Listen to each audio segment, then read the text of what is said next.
जय हिंद दोस्तों, स्वागत करते हैं आप सभी को आपके अपने ही यूट्यूब चैनल पर। जैसे कि आप सभी लोग जानते हैं कि प्रतिदिन हमारे चैनल पे ओएमटी कॉम्पिटिटिव एग्जाम्स पे प्रतिदिन जो है डेली करंट अफेयर सेशन चलता है सुबह 7 से 8 बजे। तो आप सभी लोग सेशन में जुड़ना ना भूले, और सेशन अच्छा लगे तो लाइक सब्सक्राइब और कमेंट करना नहीं भूले, और सेशन को अधिक से अधिक अपने मित्रों के पास शेयर भी कीजिए ताकि इस सेशन का लाभ अधिक से अधिक लोग ले सके। फिर आज जो है 12 मार्च के जो है करंट अफेयर का ये जो प्रश्न जो है आप लोगों के सामने रखा जा रहा है। तो चलिए हम लोग बिना समय विलंब किए हुए हम लोग कार्य की ओर चलते हैं। देखिए यहाँ 12 मार्च का ये जो डेली करंट अफेयर सेशन है, और ये आप सभी लोगों को इससे पहले का भी सेशन आप लोगों को दिखाई दिया होगा। तो इस सेशन का जो है अधिक से अधिक आप लोग लाभ उठाने का कार्य कीजिए, ज्ञान में वृद्धि और तैयारी में भी वृद्धि कीजिए। समझे कि नहीं समझे? और एआई आधारित ऐप जो है ई निरोग लॉन्च हुआ है, जो बिहार की है। निशुल्क दवा रिपोर्ट जो 18 महीने बिहार जो है प्रथम राज्य के रूप में आया है। 18 महीनों से बिहार जो है निशुल्क दवा वितरण में प्रथम स्थान पे है भारत में। समझे कि नहीं समझे? तो इसी इन्हीं सब मैटरों को लेकर के हम लोग चर्चा करेंगे, जिसमें प्रीवियस क्लास का जो क्वेश्चन था, देखिए प्रीवियस का यहाँ वर्ड मीनिंग गलत है, तो ये बात आप लोग थोड़ा ध्यान रखिएगा, मिस टाइपिंग हो गया है। तो हाल ही में 6 मार्च 2026 को बिहार का नया राज्यपाल किसे नियुक्त किया गया है? ये प्रीवियस क्लास में था। तो वो नियुक्त किया गया सैयद आता हसनैन को। इन्हें नियुक्त किया गया है सैयद आता हसनैन को।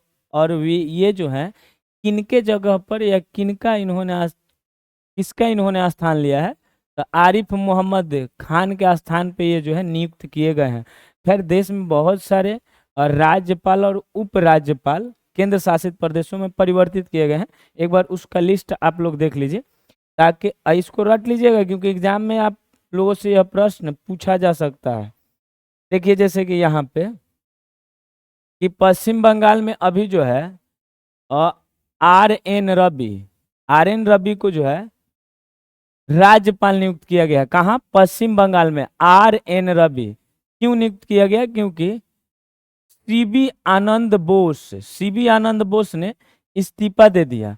सीबी आनंद बोस के बाद आर एन रवि, यहाँ देख लीजिए आर एन रवि, सीबी आनंद बोस के इस्तीफा देने पे आर एन रवि को नियुक्त किया गया पश्चिम बंगाल का राज्यपाल।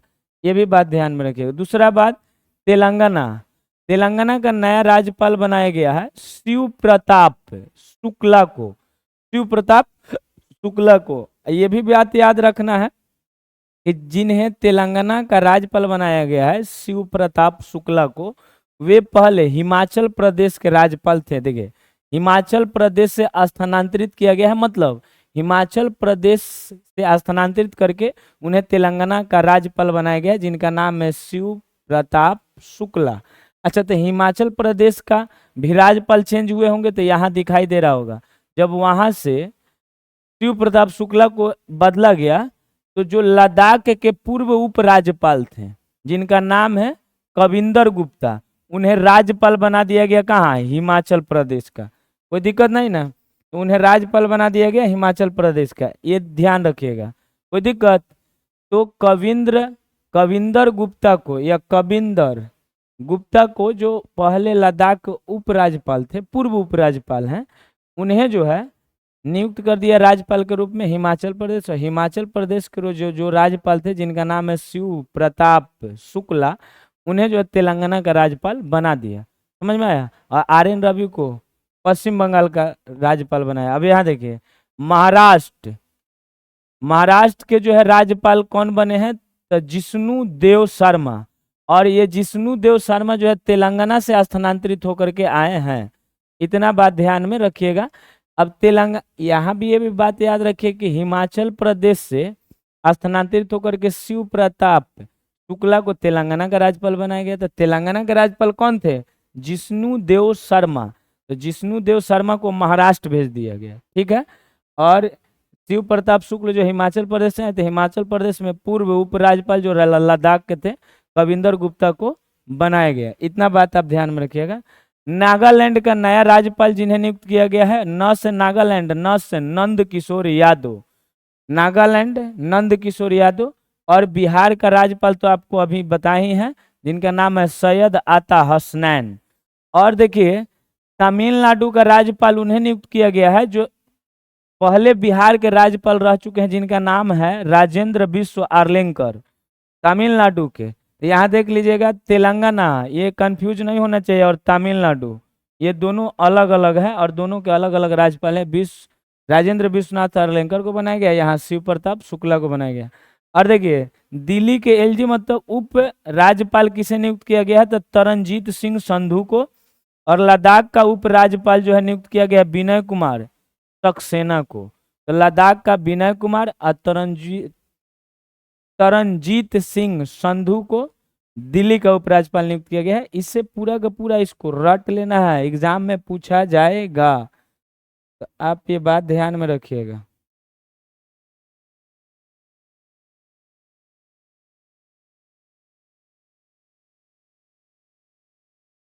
वैसे चलते हैं हम दूसरे प्रश्न पे। दूसरा प्रश्न यह है, दूसरा प्रश्न यहाँ पे दिखाई दे रहा होगा आप लोगों को।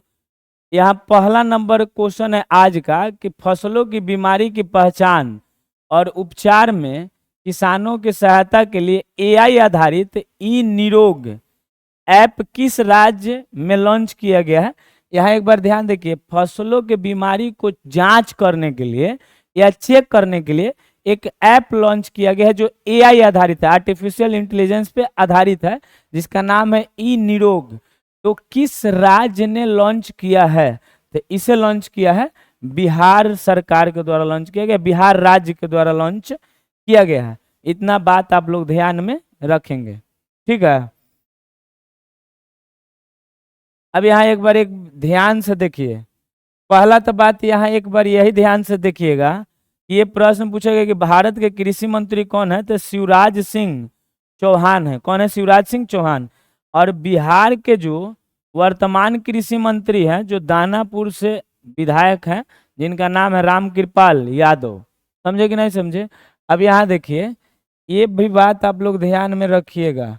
अब एक बात और देख लीजिए यहाँ पे, यहाँ जो दिया हुआ है कि भारतीय सूचना प्रौद्योगिकी संस्थान आईआईटी और भागलपुर और बिहार कृषि विश्वविद्यालय सबौर, दो लोग मिलकर के, मतलब आईआईटी भागलपुर और बिहार के कृषि विश्वविद्यालय सबौर ने आधारित एआई आधारित ई निरोग ऐप लॉन्च किया है। तो ये क्वेश्चन पूछेगा कौन बनाया है, तो आईआईटी भागलपुर और बिहार कृषि विश्वविद्यालय सबौर दोनों ने मिल करके ई निरोग एआई आधारित ऐप बनाया है।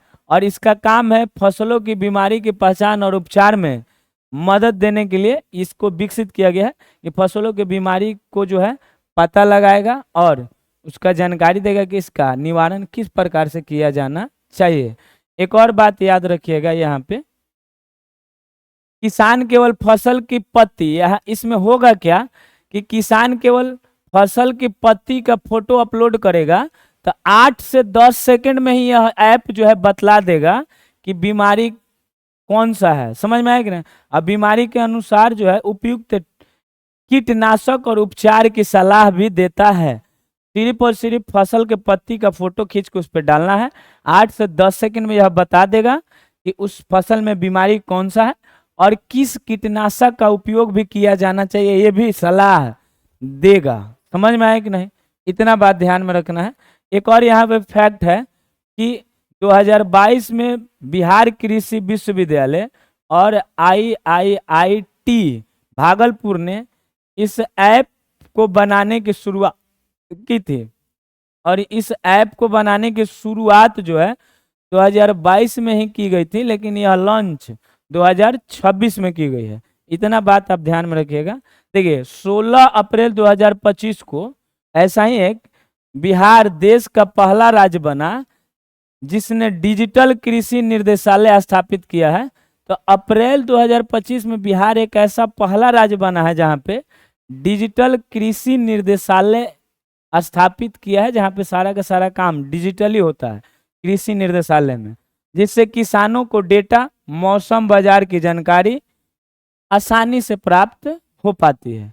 इतना बात यदि आप लोगों को ध्यान में आप यदि इतना बात ध्यान में रखे हो तो बहुत अच्छी बात है, क्योंकि आपके एग्जाम में एक भी प्रश्न नहीं छूटेंगे। अब देखिए यहाँ थोड़ा सा एक और यहाँ रिपोर्ट जो है दिखाई दे रहा होगा मखाना के बारे में। रिपोर्ट के अनुसार जो है मखाना, जिसको हम लोग फॉक्स नट्स कहते हैं, विश्व में अग्रणीय उत्पादक, वर्तमान में वैश्विक मांग का 80% जो है पूरा करता है कौन? भारत।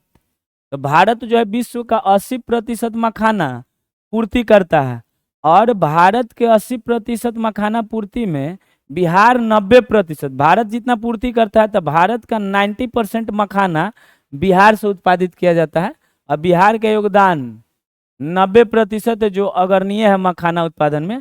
बिहार के प्रमुख जिला जैसे दरभंगा, मधुबनी, पूर्णिया, कटिहार विशेष रूप से मखाना उत्पादन में अग्रणीय है। यहाँ याद रखिएगा, दरभंगा, मधुबनी, पूर्णिया और कटिहार मखाना उत्पादन में अग्रणीय है। और जो है 20 अगस्त 2022 को मिथिला मखाना को जीआई टैग प्रदान किया गया। कितने? 20 अगस्त 2022 को मिथिला मखाना को जीआई टैग प्राप्त हुआ। समझ में आया कि नहीं? यह जीआई टैग प्रदान किया गया। वैसे बिहार में जो है जीआई टैग कतरनी चावल को 2018 में दिया गया था, भागलपुरी जर्दालू आम को 2018 में, मुजफ्फरपुर के शाही लीची को 2018 में, मगही पान 2018 में। तो देखिए कतरनी चावल जो चंपारण के है, भागलपुर के जर्दालू आम 2018, मुजफ्फरपुर के शाही लीची 2018 और मगही पान 2018 में जीआई टैग प्रदान किया गया इन लोगों को। लेकिन मिथिला मखाना को 20 अगस्त 2022 को, मरीचा चावल ये भी पश्चिमी चंपारण का है 2023 में। अभी जो है सबसे तत्काल में प्रश्न जो पूछा जाने वाला है ये है यह प्रश्न कि बिहार के न्यूनतम जीआई टैग प्राप्त उत्पाद कौन सा है? तो पत्थर कटी कला जो 2025 में दिया गया है, और यह स्टोन आर्ट का एक एग्जाम्पल है जो गया में सबसे अधिक प्रचलित है, उसे जीआई टैग दिया गया है। तो ये बात आप लोग याद रखिएगा, 2025 में दिया गया है, तो ये प्रश्न बना करके आपसे पूछ सकता है। समझे कि नहीं समझे? यहाँ पे जो है एक बात और ध्यान रखिएगा कि जीआई टैग जो है, जीआई टैग रजिस्ट्रेशन का मुख्यालय जो है चेन्नई तमिलनाडु में है। ये बात याद रखिएगा, जीआई टैग 10 वर्षों के लिए दिया जाता है। तो बिहार को आखिरी बार जीआई टैग 2025 में पत्थर कटी मूर्ति कला गया को दिया गया है। ये भी बात आप ध्यान में रखोगे। और ये सारा का सारा अभी तो हम बताए हैं आपको, कुल 13 चीजों को जीआई टैग दिया गया है बिहार में। समझ में आया कि नहीं? ये भी बात आप ध्यान में रखोगे। अब यहाँ ध्यान से एक बार देखिए, यह प्रश्न दूसरा नंबर प्रश्न है कि बिहार में महिला सशक्तिकरण की दिशा में जीविका और Piramal foundation for education leadership के द्वारा, देखिए दोनों ये संगठन है, एक जीविका और दूसरा Piramal foundation for education leadership के द्वारा पटना में जीविका दीदी की आवास केंद्र की स्थापना की जाएगी। तो ये तो प्रश्न यहाँ से यही पूछेगा कि जीविका दीदियों के लिए आवास केंद्र कहाँ स्थापित किया जाएगा? तो पटना में।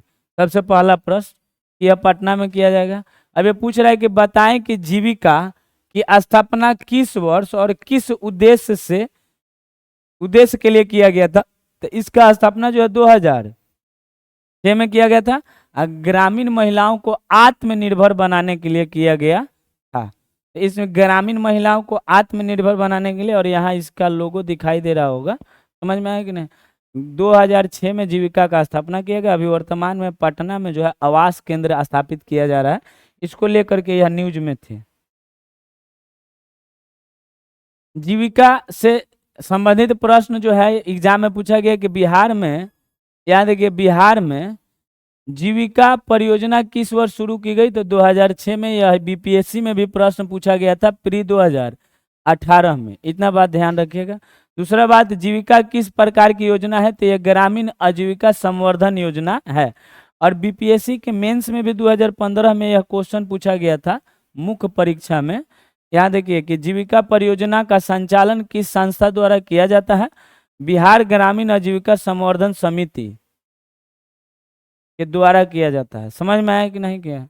लेकिन इसके बारे में वर्णन करना था। अब यहाँ देखिए, बिहार सरकार द्वारा संचालित जीविका योजना का मुख्य उद्देश्य क्या है, इसका उल्लेख करना था। तो महिला सशक्तिकरण इसका मुख्य उद्देश्य है, और स्व सहायता समूह के माध्यम से गरीबी उन्मूलन करना, ये है। ये भी प्रश्न पूछा था। देखिए, जीविका योजना में किनके माध्यम से ग्रामीण महिलाएं जोड़ी जाती है? तो स्वयं सहायता समूह के द्वारा ग्रामीण महिलाओं को क्या की जाती है? जोड़ी जाती है। ये भी बिहार के सीजीएल एग्जाम में पूछा गया प्रश्न 2016 में, 2019 में, तो अभी भी पूछा जा सकता है, न्यूज में है। तो यहाँ देखिए, क्वेश्चन नंबर 3 है कि भारत ने अब तक जीते गए पुरुष T20 विश्व कप के खिताब 2007 में जीता, 2024, 2026 में फाइनल मुकाबले में किन किन टीमों को हराया है? तो देखिए, 2007 में पाकिस्तान को हराया था, 2024 में दक्षिण अफ्रीका को, और 2026 में तभी न्यूजीलैंड देखबे किए हैं।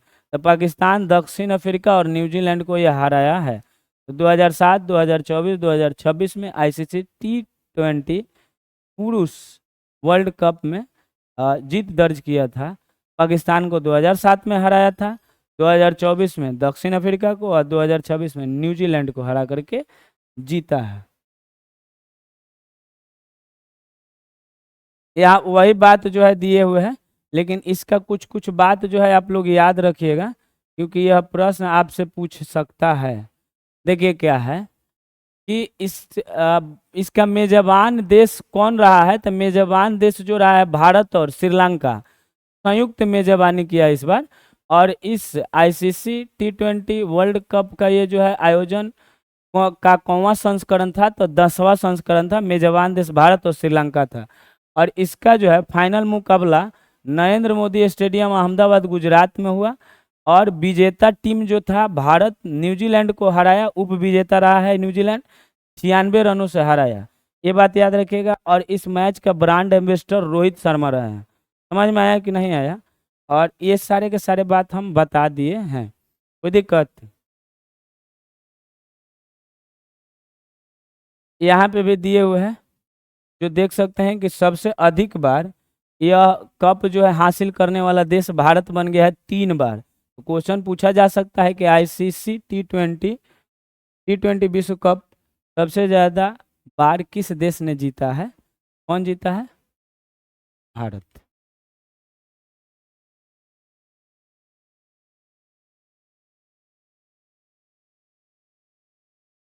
अब यहाँ देखिए, 4 नंबर क्वेश्चन है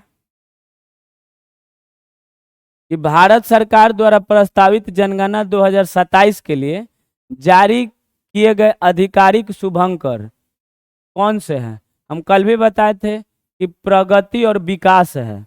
और यहाँ प्रगति महिला को दर्शाया गया है, महिला है प्रगति, समझ में आया कि नहीं? और विकास है पुरुष, विकास जो है पुरुष को दर्शाया गया है। कोई दिक्कत नहीं ना? तो इतना बात ध्यान में रखिएगा। और इसका जो है अनावरण केंद्रीय गृह मंत्री के द्वारा किया गया, जो यहाँ पे आप देख सकते हो। देखिए, केंद्रीय गृह मंत्री अमित शाह ने आगामी जनगणना के लिए 2 हाल ही में आधिकारिक शुभंकर जारी किए हैं, जिस शुभंकर का नाम है प्रगति जो महिला है, और विकास जो पुरुष है। यहाँ दिखाई दे रहा है विकास जो पुरुष है और प्रगति जो महिला है। कोई दिक्कत? इतना बात आप लोग ध्यान में रखिएगा। अब भारत की पहली डिजिटल और जाति आधारित जनगणना होगी इस बार। तो पहली जाति आधारित भी जनगणना इस बार होने जा रही है, जो 2026 में प्रारंभ होगी, 2027 में समाप्त होगी। और यह जो डिजिटल आधारित जनगणना जो भी इस बार किया जाएगा। और ये जो है स्वतंत्र भारत का 8वीं स्वतंत्र मतलब आजादी के बाद 8वीं जनगणना है, और कुल जनगणना का देखा जाए तो ये 16वीं जनगणना है। समझ में आया कि नहीं? और यह 2 चरणों में जनगणना जो है संपन्न किया जाएगा। पहला चरण में मकान का सूचीकरण और आवास का जनगणना किया जाएगा, जो अप्रैल से सितंबर 2026 तक किया जाएगा, और मार्च 2027 तक जनसंख्या जनगणना दूसरी चरण में की जाएगी। कोई दिक्कत? पहले चरण में याद रखिएगा कि यह 2 चरण में मकान सूचीकरण, पहला आवास जनगणना, दूसरा ये। एक और बात जो परीक्षा में एग्जाम में बार बार पूछे जाने वाला प्रश्न है कि भारत में पहली जनगणना 1872 में हुई थी, लेकिन किसने कराया था? मेयो के समय में शुरू किया गया था, लेकिन यह पूर्ण नहीं हो पाया था। तो 1881 में रिपेन के काल में जो है यह जनगणना पूर्ण हो पाया था, यहाँ देख सकते हैं। और यह जनगणना इसी समय से 1881 के रिपेन के काल से 10 वर्षों के बाद जो है जनगणना कराने का प्रावधान जो है लाया गया था। प्रति 10 वर्ष पे जनगणना कराया जाता है। इस बार जनगणना जो है और लेट हो गया है। अब यहाँ भी एक दो प्रश्न यहाँ से पूछ लेता है मेरे भाई। यहाँ से यह पूछ लेता है कि जनगणना किसके द्वारा कराया जाता है? तो जनगणना का संचालन गृह मंत्रालय के अधीनस्थ संस्था है registered general and census commissioner of India के द्वारा करवाई जाती है। 2026 में 16वीं जनगणना इस बार होगी। और देखिए 2011 की जनगणना में जो है भारत की जनसंख्या 121 करोड़ था, 121 करोड़। और यहाँ देखिए 2011 की जनगणना में यदि देखा जाए तो साक्षरता दर केरल का सबसे अधिक था, जो 94% था। बिहार का सबसे कम, जो 61.8% है। और देखिए 2011 में भारत की जनगणना वृद्धि दर 17.7% रही है। और एक बात और ध्यान में रखिएगा, इतना ध्यान रखे तो, कि भारत में जो है 2011 से 21 की जनगणना को जनगणना स्थिरता का अवधि कहा जाता है, क्योंकि इसमें 1911 से लेकर के 1921 के बीच में जनगणना जनसंख्या का जो है वृद्धि दर बहुत निम्न रहा है, लगभग 0.77% रहा है। कोई दिक्कत? मतलब 1% से भी कम रहा है। यहाँ देखिए 5वां नंबर प्रश्न है कि ग्रामीण भारत में लड़कियों की शिक्षा के लिए कार्य करने वाली संस्था एजुकेट गर्ल्स की संस्थापक कौन है, जिन्हें टाइम की 2026 वुमेन ऑफ द ईयर सूची में शामिल किया गया है? देखिए यहाँ पूछ रहा है कि एजुकेट गर्ल्स एक संस्था है जो लड़कियों की शिक्षा के लिए कार्य करती है, इसका संस्थापक कौन है? और यह न्यूज में इसलिए है कि टाइम की 2026 वुमेन ऑफ द ईयर के सूची में इनका नाम शामिल किया गया। उनका नाम है सफीना हुसैन, जो मुंबई की रहने वाली है। उनका नाम क्या है? सफीना हुसैन, जो मुंबई की रहने वाली हैं। तो इनके बारे में इतना ही बात आप लोग ध्यान में रखिएगा।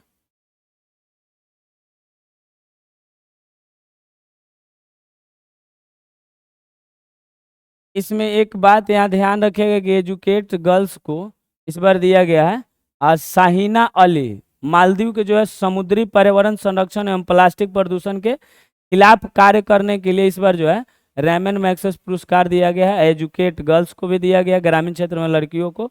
और एंटोनियो एल विलानुएवा फिलीपींस के रहने वाले हैं, जो गरीबी और ड्रग्स युद्ध के पीड़ितों को गरिमापूर्ण में सहायता करते हैं, इसलिए दिया गया है। ये बात आप लोग ध्यान में रखिएगा।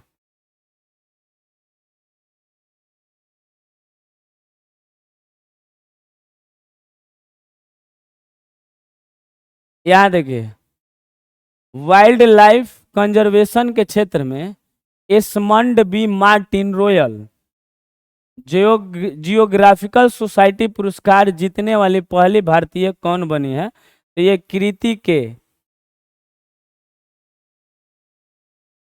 कारंत बनी है, कारंत, कृति के कारंत।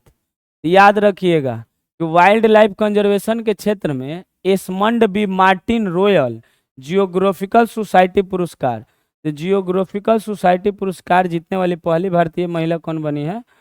तो कृति के कारंत बनी है। उनका नाम क्या है? कृति के कारंत। इतना बात आप लोग ध्यान में रखिएगा। यहाँ दिया हुआ है कि देखिए यहाँ कृति के कारंत जो है प्रसिद्ध भारतीय वन्य जीव संरक्षण वैज्ञानिक हैं। समझ में आया कि नहीं? जो मंगलोर कर्नाटक के रहने वाले हैं, जिन्होंने रॉयल जियोग्राफिकल सोसाइटी द्वारा दिए जाने वाला एस्मंड बी मार्टिन अवार्ड को जीता है इन्होंने। समझ में आया कि नहीं? और ऐसा करने वाली ये प्रथम भारत की महिला बनी है।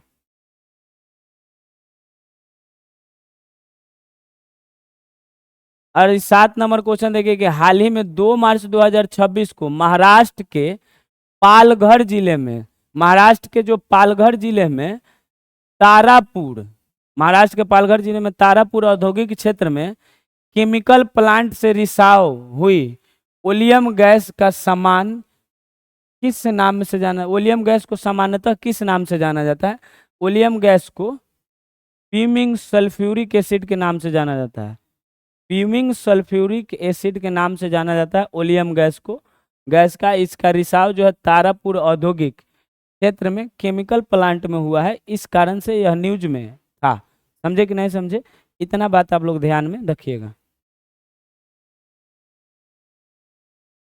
यहाँ देखिए 8 नंबर प्रश्न है कि निम्नलिखित कथनों पर विचार कीजिए।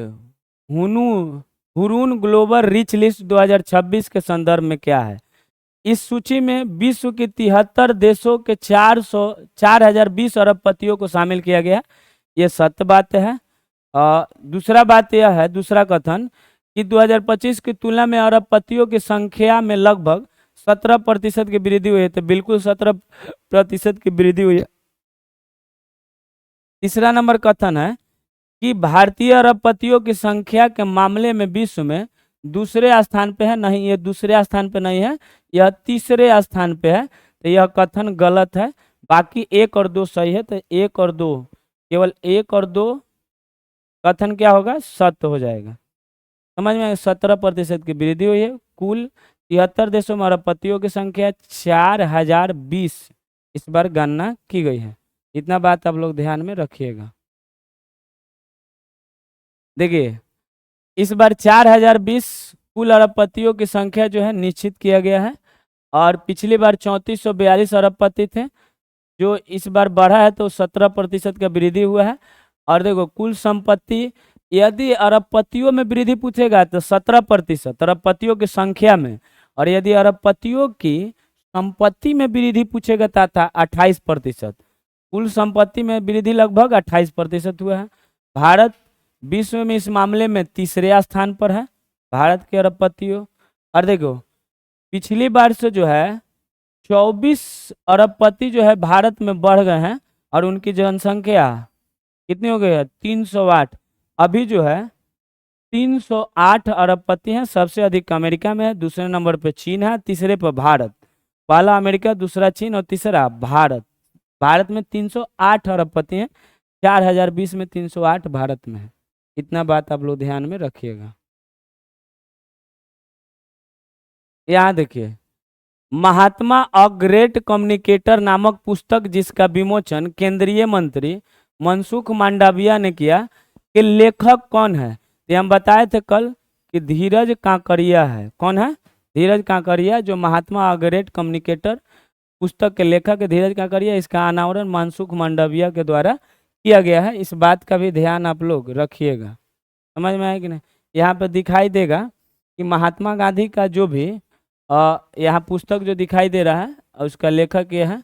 और देखिए आकाशवाणी एवं के अतिरिक्त महानिदेशक के पद पर कार्यरत भी थे ये। और ये महात्मा गांधी के संचार कौशल के बारे में उनके लेखन, भाषण, स्वतंत्रता आंदोलन में उनके प्रभाव को इसमें जो है निचोड़ को लिखा गया है धीरज कांकरिया के द्वारा। समझ में आया कि नहीं? इतना बात आप लोग ध्यान में रखिएगा। 10 नंबर क्वेश्चन है कि प्रोजेक्ट हनुमान जिससे मानव वन जीव संघर्ष को कम करने के लिए शुरू किया गया है, किस राज्य में प्रारंभ किया गया है? तो यह जो है आंध्र प्रदेश में प्रारंभ किया गया है। जो मानव और वन्य जीव के बीच में जो संघर्ष है उसको कम करने के लिए एक प्रोजेक्ट हनुमान चालू किया गया है। वह जो है आंध्र प्रदेश के द्वारा चालू किया गया एक प्रोजेक्ट है। समझ में आया कि नहीं? जिसमें वन्य जीव और मानव दोनों एक दूसरे से संघर्ष ना कर पाए और अधिक से अधिक अलग रह पाए और अपने संसाधन का पूर्णतः उपयोग कर पाए। ये बात हम बता ही दिए हैं आपको। यहाँ देखिए क्वेश्चन है कि नीति आयोग ने वर्ष 2026 में किस भारतीय राज्य को अदरक राजधानी मतलब जिंजर कैपिटल के रूप में घोषित किया है? तो ये जो मिजोरम को किया है, जिंजर कैपिटल किसको नियुक्त किया है? मिजोरम को। भारत अभी जो है अदरक राजधानी किसे नियुक्त किया है? तो अदरक राजधानी के रूप में घोषित किया है मिजोरम को। समझ में आए कि नहीं? कल एक और प्रश्न बता रहे थे कि असम में जो है अदरक का जो है ओ इंग्लैंड में मौसम से अदरक जो है भेजा गया है। यहाँ देखिए सशक्त नारी 12 नंबर क्वेश्चन है। समृद्ध दिल्ली कार्यक्रम के तहत राष्ट्रपति द्रौपदी मुर्मू द्वारा शुरू की गई योजना के संबंध में निम्नलिखित कथन को सुमेलित कीजिए। यहाँ देखिए पहला कथन यह है कि pink national common mobility card, तो ये महिलाओं को जो है मुफ्त में बस यात्रा के लिए दिया जाता है, तो ये सही है। ये जो है pink national common mobility card जो है महिलाओं को वहाँ पे यात्रा करने के लिए मुफ्त में दिया जाता है वो कार्ड। अब देखिए दूसरा कथन यह है कि दिल्ली लाखपति बिटिया योजना में बालिकाओं की वित्तीय सुरक्षा का ध्यान रखा जाता है, ये भी सही है। और तीसरा है कि मेरी पूंजी मेरा अधिकार महिलाओं का वित्तीय सशक्तिकरण के लिए चालू किया गया है, ये भी सही है। तो तीनों का तीनों कुल कथन सही है, 1 2 3। तो 1 2 3 मतलब डी हो जाएगा। तीनों के तीनों कथन क्या है? सत्य है। तो इतना बात ध्यान में रखिएगा, ये दिल्ली सरकार के द्वारा चलाया गया योजना है।